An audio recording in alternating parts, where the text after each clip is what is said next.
에크하르트 톨레 지금 이 순간을 살아라. 1장 마음은 내가 아니다. 깨달음을 가로막는 가장 큰 장애. 진정한 깨달음이란 무엇인가요? 30년 동안 길가에 앉아서 국어를 해온 거지가 여느 날과 마찬가지로 한 푼 줍쇼라는 말을 나지막히 중얼거리고 있었습니다. 거지가 내밀고 있는 낡은 야구 모자에는 가끔씩 동전이 떨어졌습니다. 지나가던 한 행인이 거지에게 말했습니다. 난 가진 게 아무것도 없으니 적선도 할 수가 없구려. 그런데 당신이 걸터 앉아 있는 그건 뭐요? 이거 말이요. 그냥 낡은 상자일 뿐입죠. 난 늘상 이 위에 앉아 있었소. 언제부터인지 모르지만 어쨌든 쭉 난 이 상자 위에 앉아 있었소만. 행인은 상자를 가리키며 말했습니다. 한 번이라도 그 안을 들여다본 적이 있소? 그건 봐서 뭐라게요. 안에는 아무것도 없어요. 안을 한번 들여다보시구려. 행인이 다그쳤습니다. 거지는 마지못해 상자 뚜껑을 들어 올렸습니다. 그런데 웬일입니까? 상자 안에는 놀랍게도 황금이 가득 차 있었습니다. 나 또한 여러분에게 줄 것이 아무것도 없습니다. 이야기 속의 행인과 마찬가지로 여러분이 지니고 있는 것들과 그 내부를 들여다보라고 말할 뿐입니다. 하지만 내가 들여다보라고 말하는 것은 이야기에서처럼 여러분과 분리되어 있는 무엇이 아니라 여러분 자신입니다. 바로 여러분 자신의 내면 말입니다. 누군가는 난 거지가 아니요 라고 항변할지도 모릅니다. 하지만 아무리 물질적으로 풍족하다고 해도 존재의 기쁨과 흔들리지 않는 평화라는 참된 재산을 발견하지 못했다면 그는 아직 이 이야기에 나오는 거지처럼 헤매고 있는 것입니다. 우리는 대체로 충만한 기쁨의 조각들을 자신의 가치나 안전이나 사랑을 외부에서 찾아 헤매고 있습니다. 하지만 우리는 그 모든 것을, 아니 세상이 제공하는 그 무엇에도 비길 수 없는 보물 상자를 우리들 내면에 이미 갖고 있습니다. 깨달음이란 먼데 있는 것이 아닙니다. 깨달음은 아무리 다가가도 붙잡을 수 없는 초월의 세계가 아닙니다. 깨달음이란 자신의 존재와 하나됨으로써 느끼는 자연스러운 상태일 뿐입니다. 어떠한 힘 앞에서도 부서지지 않는 그 무엇, 걷고죽의 나보다 훨씬 위대한 그 무엇에 연결된 상태입니다. 내 이름과 모습 뒤에 숨어있는 본래의 나를 발견하는 것입니다. 이러한 연결 상태를 느끼지 못하기 때문에 진정한 나 자신으로부터, 나를 둘러싼 세계로부터 단절된 듯한 착각에 빠지게 되는 것입니다. 자각하든 자각하지 못하든 스스로를 외로운 섬처럼 여기게 되는 것은 그 때문입니다. 그래서 두려움이 엄습하고 안팎으로 갈등이 생겨나는 것입니다. 붓다는 깨달음을 번뇌의 끝이라고 했습니다. 나는 그 정의를 좋아합니다. 거기에는 인간성을 뛰어넘어야만 깨달을 수 있다는 어떠한 암시도 없습니다. 그렇습니다. 물론 그것이 깨달음에 대한 완벽한 정의라고는 할 수 없습니다. 깨달음이란 단지 번뇌가 아니라는 이야기일 뿐이니까요. 그러나 더 이상 번뇌가 없다면 무엇이 남을까요? 붓다는 거기에 대해서 말이 없습니다. 그 침묵에 담긴 알맹이는 우리 스스로 찾아야 합니다. 깨달음이란 우리가 도달할 수 없는 초월적인 목표가 아닙니다. 그것을 우리에게 일러주기 위해 붓다는 그런 표현을 사용한 것입니다. 그렇게 친절을 베풀었음에도 대다수의 불자들은 깨달음을 붓다만의 영역으로 치부해 버리고 이번 생애에는 이룰 수 없는 일이라고 믿고 있습니다. 진정한 존재 상태란 어떤 것인가요? 태어나면 죽어야 하는 무수한 형태의 생명체 너머에는 영원한 오직 하나의 생명이 자리합니다. 그것은 저 너머에 있지만 모든 생명체 안에 깃들어 있습니다. 우리들 각자에는 눈에 보이지 않고 영원히 부수어지지 않는 영원한 생명이 깃들어 있는 것입니다. 우리는 지금이라도 당장 가장 깊은 곳에 있는 우리 자신, 우리의 진정한 본질에 접근할 수 있습니다. 그러나 이를 생각으로 이해하려고 하면 안 됩니다. 이해하려고 하지 마십시오. 생각이 정지되었을 때만 그 본질을 알 수 있습니다. 지금 이 순간에 충만하고 강렬하게 집중하고 있을 때만이 진정한 존재 상태를 느낄 수 있습니다. 마음의 헤아림으로는 그것을 이해할 수 없습니다. 그러한 있음의 상태에 활짝 깨어 있으면서 그 느낌, 그 알매 머무르는 것이 밝은 깨달음의 상태라고 할 수 있습니다.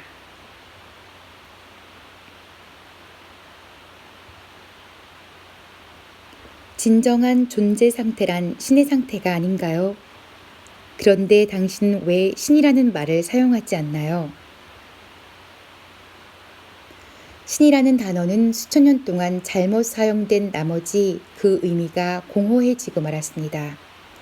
나는 그 말을 아끼는 편입니다. 그 말의 뒤편에 광대하게 펼쳐지는 신성한 세계를 흘기시나마 엿보지도 못한 사람들이 마치 잘 알고 있는 것처럼 태연스럽게 그 말을 사용하곤 합니다. 그들은 자신이 무엇을 부정하고 있는지 알지 못한 채 신을 부정하기도 합니다. 그 결과는 어떻습니까? 내가 믿는 신만이 유일한 신이고 당신이 믿는 신은 거짓이라는 어리석은 주장과 믿음에 빠지게 됩니다. 심지어 니체는 신은 죽었다는 명제를 남겨 유명해지기도 했습니다. 신이라는 말 자체가 닫힌 개념이 되어버렸습니다. 그 단어를 입 밖에 내는 순간 인간적인 어떤 이미지가 창조되고 맙니다. 지성으로는 단순히 흰 수염을 기른 노인이라고 생각하지 않을지라도 우리 밖에 있는 누군가를 상상하게 되죠. 그리고 그럴 경우에는 대체로 남성적인 누군가를 상상하게 마련입니다.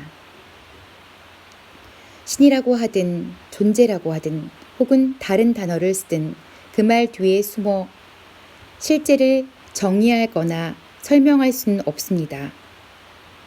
유일하게 중요한 문제가 있다면 그 말이 품고 있는 바를 우리가 경험하는 것입니다.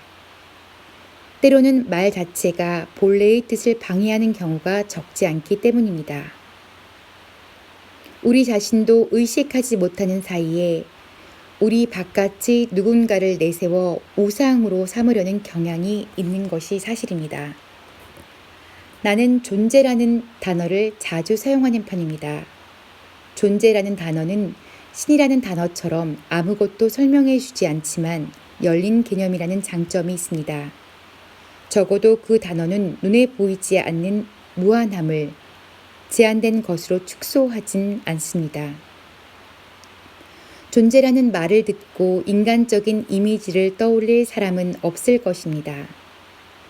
배타적으로 독점할 수 있는 무엇이라고 생각할 사람도 없을 것입니다.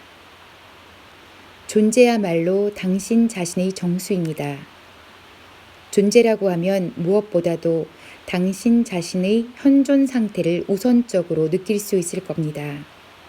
나는 이것이다, 나는 저것이다 라고 규정하기 이전의 생생한 있음 자체를 가리키는 말인 것입니다.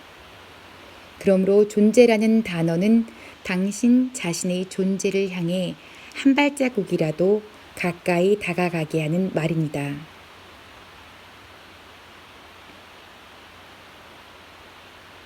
우리 자신의 진정한 존재 상태를 경험하지 못하게 가로막는 가장 큰 장애는 무엇이라고 생각하나요? 우리는 마음이라는 것을 우리 자신과 동일시합니다.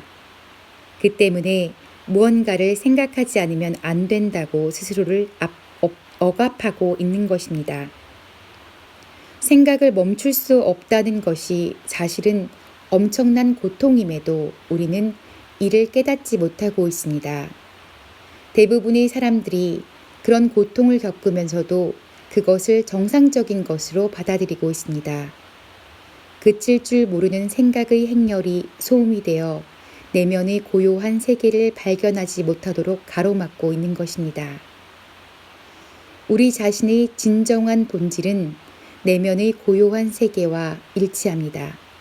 갖가지 생각을 헤아리면서 그런 생각들을 나라고 착각하기 때문에 거짓된 자아가 만들어지고 두려움과 고통의 그림자가 드리워지는 것입니다.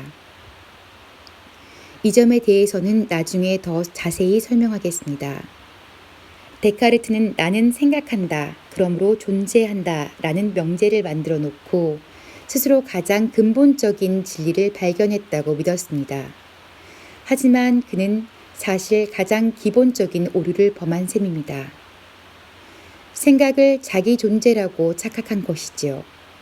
우리들 대부분이 그렇지만 머릿속 헤아림을 쫓아가다 보면 문제와 갈등이 끊임없이 일어납니다. 그 결과 미친 듯이 복잡한 세상에 휩쓸리게 됩니다. 그리고 세상은 조각조각 부서진 우리들 마음을 고스란히 반영하고 있습니다. 깨달음이란 만물의 배경을 이루는 하나의 상태에 머물러 전체성으로 살아가는 것이고 평화로운 상태입니다. 눈에 보이지 않는 가장 깊은 곳의 진정한 자아와 하나 될 뿐만 아니라 눈에 보이는 물질화된 세상 속의 생명력과도 하나가 되는 것입니다. 깨달음이란 안팎으로 일어나는 고통과 계속되는 갈등의 끝일 뿐 아니라 멈출 줄 모르는 생각의 끝이기도 합니다. 우리를 노예처럼 구속하는 생각으로부터 벗어난다는 것은 얼마나 멋진 해방입니까? 자신을 마음과 동일시하면 보이지 않는 장막이 생겨나 고정관념에 사로잡히게 되고 말이나 이미지를 곡해하고 자기 나름의 판단을 내리게 되므로 진정한 관계를 이루지 못하게 됩니다. 그 장막이 당신과 진정한 당신 사이를, 당신과 당신의 동료 사이를, 당신과 자연 사이를, 당신과 신 사이를 가로막고 있습니다. 이런 생각의 장막으로 인해 서로 분리되어 있다는 착각을 하게 되는 것입니다. 그래서 당신은 여기에 있고 당신과는 전적으로 분리된 다른 것이 저기에 있다는 환상 속에서 살아가게 되는 것입니다. 눈에 보이는 물리적인 모습들과 형상들의 차원 밑바닥에서 당신은 진실로 만물과 하나입니다. 생각이라는 장막에 가려 그 본질을 잊고 있을 뿐입니다. 망각으로 인해 이런 하나됨의 상태를 자명한 현실로 느낄 수 없는 것입니다. 삼라만상이 하나라는 사실을 믿을 수 있을지는 모르지만 그것을 경험을 통해서 확연하게 알지는 못하는 것입니다. 믿음이 위안을 줄 수 있을지도 모릅니다. 하지만 직접 체험하지 않고서는 진정한 자유로움을 얻을 수 없습니다. 생각이라는 것은 일종의 질병입니다. 질병은 균형이 무너질 때 생깁니다. 균형이 무너진다는 것은 어떤 의미일까요? 예를 들어 몸 안의 세포가 분열하고 증식하는 것 자체는 당연하고 자연스러운 상태입니다. 그러나 이 과정이 몸 전체의 질서와 상관없이 계속된다면 세포들이 급격히 증가해서 병에 걸리게 됩니다. 올바르게 사용하면 마음은 아주 훌륭한 도구이지만 잘못 사용하면 대단한 파괴력을 갖게 됩니다. 더 정확히 말하자면 잘못 사용하는 정도가 아니라 마음이 우리를 부리는 상태가 되어버립니다. 마음을 부리지 못하고 부림을 당하는 것이 곧 병입니다. 나를 내 마음이라고 믿는 것은 환상이요, 기만입니다. 부림을 당해야 할 도구가 주인의 자리를 점령하고만 꼴입니다.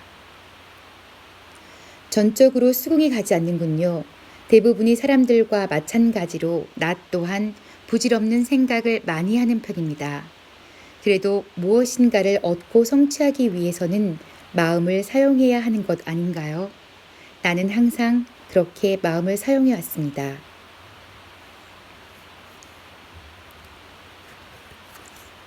십자말 풀이를 하고 원자폭탄을 만들어낼 수 있다고 해서 당신이 마음을 사용하고 있는 것은 아닙니다.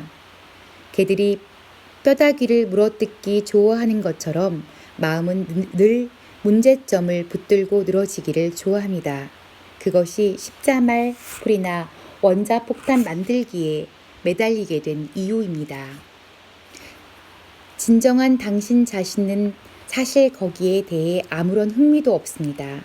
이쯤에서 당신에게 묻겠습니다.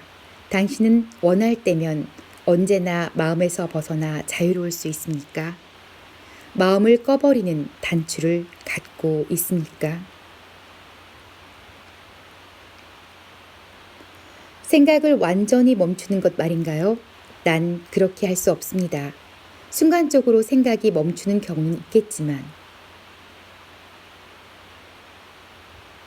그렇다면 당신이 마음을 사용하고 있는 것입니다. 당신은 무의식적으로 마음을 자신과 동일시하고 있습니다. 그래서 마음의 노예가 되어 살고 있다는 것조차 알지 못하고 있습니다. 자신도 모르게 마음에게 점령당하고 점령한 실체를 당신 자신이라고 여기고 있는 것입니다. 자유를 향한 첫걸음은 점령한 실체인 생각하는 자가 진정한 당신이 아님을 깨닫는 데 있습니다. 이를 알면 당신을 점령하고 있는 실체를 관찰할 수 있게 됩니다. 생각하는 자를 유심히 지켜보기 시작하는 순간 더 높은 차원의 의식이 활성화되는 겁니다. 당신은 그제야 생각 너머에는 광대한 알의 영역이 있으며 생각이란 단지 그러한 알의 영역의 아주 작은 일부분에 불과하다는 사실을 자각하기 시작할 것입니다. 당신은 또한 깨우치게 되겠죠.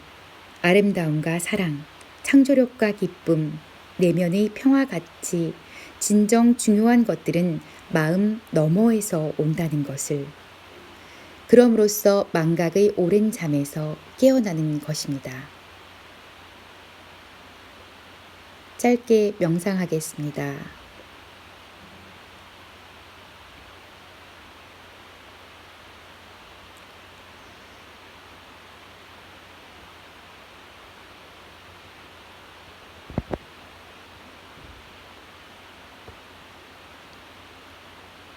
당신 자신을 마음으로부터 자유롭게 풀어놓으라. 생각하는 자를 지켜본다는 것은 정확히 무슨 뜻인가요? 어떤 사람이 의사에게 머릿속에서 목소리가 들린다고 말하면 의사는 그에게 정신병원에 가보라고 할 겁니다. 하지만 사실은 모든 사람이 머릿속으로 하나 이상의 목소리를 듣고 있습니다. 자기도 모르는 사이에 생각이 저절로 진행되고 있는 것입니다. 그래서 머릿속에서는 독백이나 대화가 그칠 줄 모르고 이어집니다. 거리를 걷다가 혼자서 중얼거리는 미친 사람을 만나는 것은 드문 일이 아닙니다. 하지만 정상적인 사람이라도 별 다를 것이 없습니다. 단지 입 밖으로 큰 소리를 내지 않을 뿐이지요. 그 목소리는 뭔가 자기 의견을 내놓고 추측하고 판단하고 비교하고 불평하고 좋아하고 싫어합니다. 그때그때의 특정한 상황에 관련된 것이 아닐 수도 있습니다. 가깝거나 먼 과거를 재현할 수도 있고 미래에 일어날 수 있는 상황을 연습하거나 상상하는 것일 수도 있습니다. 일이 잘못되는 부정적인 결과를 상상하기도 하는데 이것이 소위 근심 걱정이라는 것입니다. 때로 그 목소리는 시각 이미지나 영상을 동반하기도 합니다. 그 목소리는 가까운 장래에 관한 상황일 때조차 과거에 비추어서 그 상황을 해석합니다. 왜냐하면 그 목소리는 당신의 조건화된 마음에서 나오기 때문입니다. 마음이란 당신이 유산으로 물려받은 집단적인 문화의 소산일 뿐 아니라 당신 자신이 겪은 과거 역사의 산물이기도 합니다. 그래서 과거의 눈을 통해 현재를 보고 판단하면서 완전히 왜곡된 시각을 갖게 되는 것입니다. 그 목소리야말로 당신 자신이 가장 큰 적입니다. 당신의 머릿속에는 대개 자기 자신을 끊임없이 공격하고 처벌하여 활력을 앗아가는 고문 도구가 들어있는 것입니다. 말할 수 없는 불행과 고통, 질병이 생겨나는 이유가 거기에 있습니다. 그러나 여기 복된 소식이 있습니다. 당신은 당신 자신을 마음으로부터 자유롭게 놓아줄 수 있습니다. 이것이야말로 유일하고도 진정한 해방입니다. 지금이라도 당장 첫 걸음을 내디딜 수 있습니다. 가능하면 자주 머릿속에서 들리는 목소리에 귀를 기울이기 시작하십시오. 낡은 축음기를 틀어놓은 것처럼 오랜 세월 되풀이해서 들려왔던 사고 유형에 특히 주의를 기울여 보세요. 이것이 내가 생각하는 자를 지켜보라는 의미입니다. 머릿속에서 들려오는 목소리에 귀 기울이면서 그 자리에 목격자로 머물러 있어야 합니다. 그 목소리에 귀를 기울일 때는 아무런 편견도 갖지 말고 그저 듣기만 해보세요. 아무런 판단도 하지 말고 비난을 퍼붓지도 마세요. 판단을 하거나 비난을 하면 똑같은 목소리가 뒷문을 통해 다시 들어오는 셈입니다. 목소리가 들리면 목소리가 들리는구나 하고 알아차리기만 할 뿐 거기에 끼어들지 않고 여기에 남아 그저 지켜보기만 하는 겁니다. 이것이 생생하게 깨어 있는 것이고 이것이 자기 자신의 현존을 느끼는 것입니다. 이것은 생각이 아니며 마음을 초월하여 일어나는 현상입니다. 3분에서 5분 멈추어 명상해 보세요.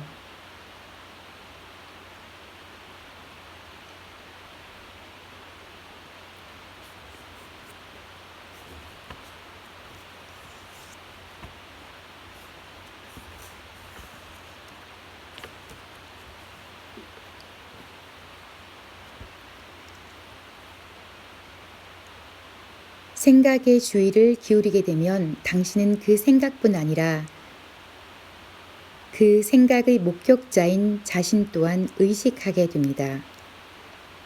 새로운 차원의 의식이 들어오게 되는 것입니다.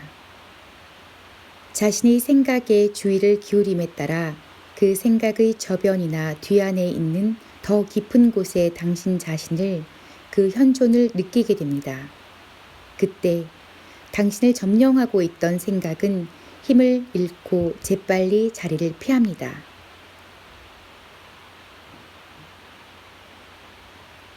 왜냐하면 생각을 자신과 동일시함으로써 더 이상 거기에 힘을 부여하지 않기 때문입니다.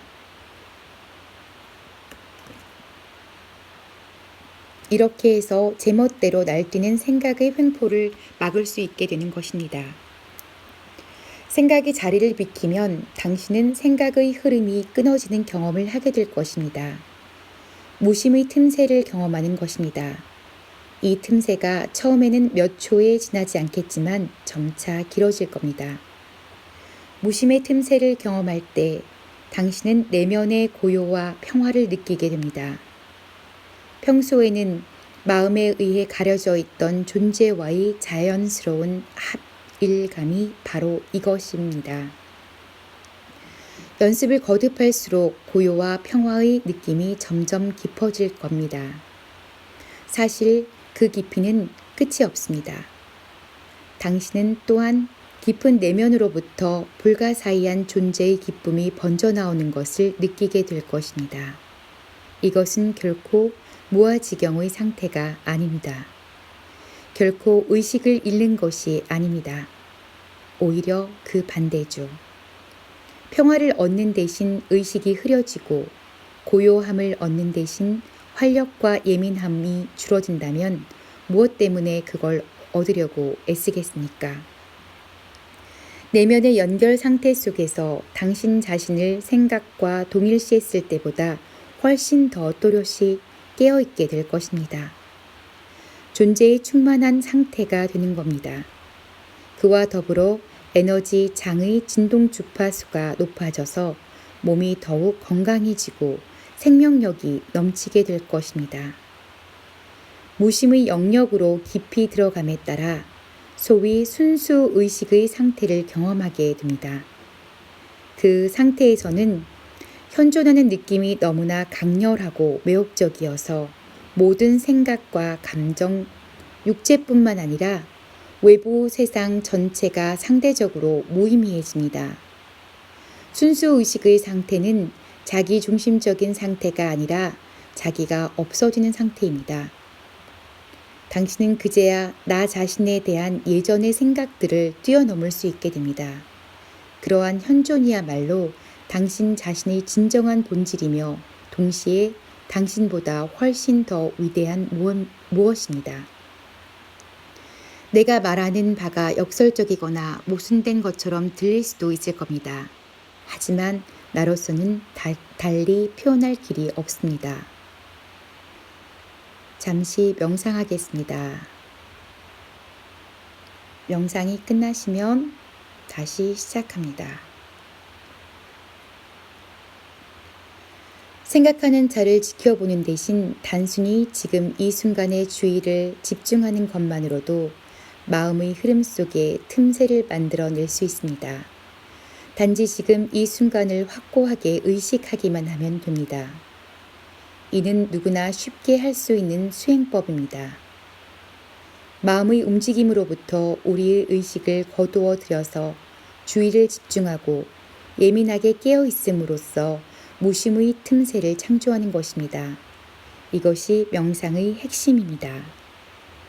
이는 일상생활을 계속하면서도 할 수 있는 수행법입니다.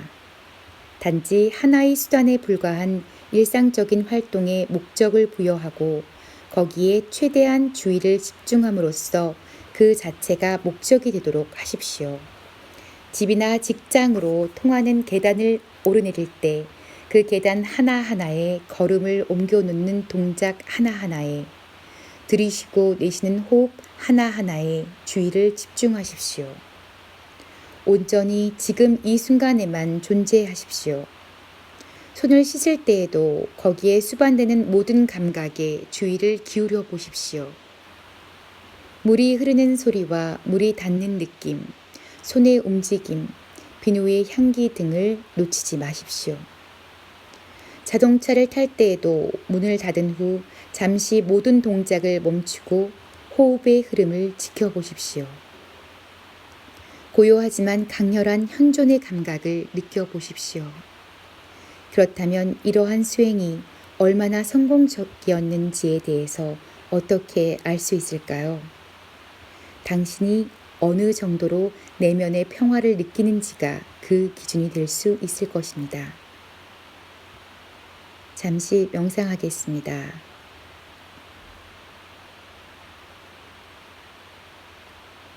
명상이 끝나면 다시 시작하겠습니다. 깨달음을 향한 여정에서 가장 중요한 단계는 마음을 자기 자신과 동일시하지 않는 법을 배우는 것입니다. 마음의 흐름 속에서 어떤 틈새를 만들 때마다 의식의 빛은 점점 더 밝아집니다. 그러던 어느 날 마치 아이의 재롱을 보면서 미소 짓듯이 머릿속에서 들려오는 목소리를 향해 미소를 보내고 있는 자신을 발견할지도 모릅니다. 더 이상 마음에 의존하지 않게 됨으로써 마음이 지어내는 내용물을 심각하지 않게 받아들일 수 있게 되는 것입니다. 깨달음이란 생각의 사슬에서 벗어나는 것. 이 세상에서 살아남으려면 생각을 하지 않을 수 없지 않은가요? 마음은 도구의 연장입니다. 마음이란 특별한 과업에 사용되기 위해 거기 존재하는 것입니다. 일이 끝나면 내려놓아도 됩니다. 사실 대부분의 사람들이 하는 생각 중에서 8, 90%는 반복적이고 부질없는 잡념에 불과합니다. 더구나 부정적인 성질을 품고 있을 때도 적지 않아서 대부분의 생각들이 해롭다고 말할 수 있을 정도입니다. 당신 자신의 마음을 잘 관찰해 보면 내 말이 사실임을 알게 될 겁니다. 부질없고 해로운 생각들로 인해 소중한 에너지가 새어나가고 있는 것입니다. 꼬리를 물고 이어지는 생각의 행렬이란 사실 중독이나 다름없습니다. 중독이란 무엇일까요? 간단히 말하자면 내 마음대로 멈출 수 없는 것입니다. 중독이란 나보다 더 강한 것처럼 여겨지는 것입니다. 거짓된 즐거움을 고통으로 변할 수밖에 없는 즐거움을 제공하는 것입니다. 우리는 왜 생각에 중독될 수밖에 없나요? 자기 자신을 마음과 동일시하기 때문입니다. 마음의 내용물과 활동이 곧 자기 자신이라고 생각하기 때문입니다. 우리는 생각을 멈추면 자신의 존재 또한 끝장날 것이라고 믿고 있습니다. 인간은 성장함에 따라 개인적이고 문화적인 조건에 기초해서 자신이 누군가인가에 대한 이미지를 만들어냅니다. 이런 거짓된 자아를 에고라고 합니다. 에고는 마음의 활동으로 이루어지며 끊임없는 생각을 통해서만 유지될 수 있습니다. 에고라는 용어는 사람에 따라 의미가 다를 수 있겠지만 내가 그 말을 사용할 때는 무의식적으로 자기 자신을 마음과 동일시함으로써 창조된 거짓된 자아를 뜻합니다. 에고에게는 현재의 순간이 존재하지 않습니다. 과거와 미래만을 중요하게 여길 뿐입니다. 이는 진리를 정면으로 거스르는 일이 아닐 수 없는데 에고로 존재하는 한 우리의 마음은 부작용을 일으킬 수밖에 없습니다. 에고는 항상 과거에 집착하고 과거를 살아있게 하려고 합니다. 과거가 없으면 자신이 누구인지를 알 수 없기 때문입니다. 에고는 또한 스스로를 미래에 투사함으로써 계속적인 생존을 보장받으려고 하고 거기에서 어떤 해방이나 만족감을 얻으려고 합니다. 에고는 말합니다. 언젠가 이런 일이 일어나면 난 행복할 텐데, 저런 일이 생기면 난 평화로워질 텐데. 에고가 현재에 관여하고 있는 듯이 보일 때조차도 에고가 보고 있는 것은 현재가 아닙니다. 에고는 과거의 눈을 통해서 보기 때문에 현재를 제대로 파악할 수가 없습니다. 마음이 만들어내는 미래의 목적을 위해서 현재를 하나의 수단으로 축소하기 일쑤지요. 여러분 스스로 마음을 잘 관찰해 보면 실제로 그렇다는 것을 알 수 있을 겁니다. 지금 이 순간이야말로 자유를 향한 열쇠를 쥐고 있습니다. 그러나 마음을 자신과 동일시하는 한 우리는 지금이 순간을 발견할 수 없습니다. 마음을 자신과 동일시하는 한 우리는 지금 이 순간을 발견할 수 없습니다. 하지만 나는 분석력과 분별력을 잃어버리고 싶지 않아요. 필요하다면 좀 더 집중적으로 좀 더 분명하게 생각하는 법을 배울 수는 있겠지만 마음을 잃어버리고 싶진 않습니다. 생각한다는 것은 우리가 받은 가장 소중한 선물이죠. 그것이 없다면 우리는 다른 동물들과 다름없을 겁니다. 마음이 지배하는 단계는 의식의 진화에 있어서 한 단계에 지나지 않습니다. 우리는 한시라도 빨리 다음 단계로 넘어갈 필요가 있습니다. 그렇지 않으면 그 마음은 괴물로 자라나 우리 자신을 파괴할 겁니다. 여기에 대해서는 나중에 좀 더 자세히 이야기하겠습니다. 생각과 의식은 동의어가 아닙니다. 생각은 의식의 작은 일부에 불과합니다. 생각은 의식 없이 존재할 수 없지만 의식은 생각을 필요로 하지 않습니다. 깨달음이란 생각을 딛고 솟아나는 것입니다. 생각보다 더 낮은 차원으로 동물이나 식물의 수준으로 되돌아가는 것이 아닙니다. 깨달음의 상태에 있을 때에도 필요하다면 언제든지 생각하는 마음을 사용할 수 있습니다. 예전보다 훨씬 더 집중적이고 효과적인 방식으로 사용할 수 있습니다. 끊임없이 이어지는 내면의 중얼거림에 벗어나 고요하고 평화롭게 실제적인 목적을 위해서 마음을 사용할 수 있는 것입니다. 마음을 부릴 수 있게 되고 무언가 창조적인 해결책이 필요하다면 시계추처럼 생각과 생각 없음 사이를, 유심과 무심 사이를 몇 분 간격으로 오갈 수 있을 겁니다. 무심이란 생각의 헤아림이 없는 의식입니다. 우리는 그런 방식으로만 창조적으로 생각할 수 있습니다. 왜냐하면 생각은 그런 상태에 있을 때에만 진정한 힘을 발휘하기 때문이죠. 생각은 자기보다 훨씬 더 광대한 의식 영역에 연결되어 있지 않으면 어느새 힘을 잃고 혼란에 빠지고 파괴적이 됩니다. 마음이란 본질적으로 생존을 위한 도구입니다. 다른 마음들과 대적할 때 공격과 방어를 하고 정보를 얻고 저장하고 분석하는 일은 하지만 창조적이지는 않습니다. 진정한 예술가들의 창조력은 자신이 알든 모르든 무심의 장소로부터 고요한 내면으로부터 나옵니다.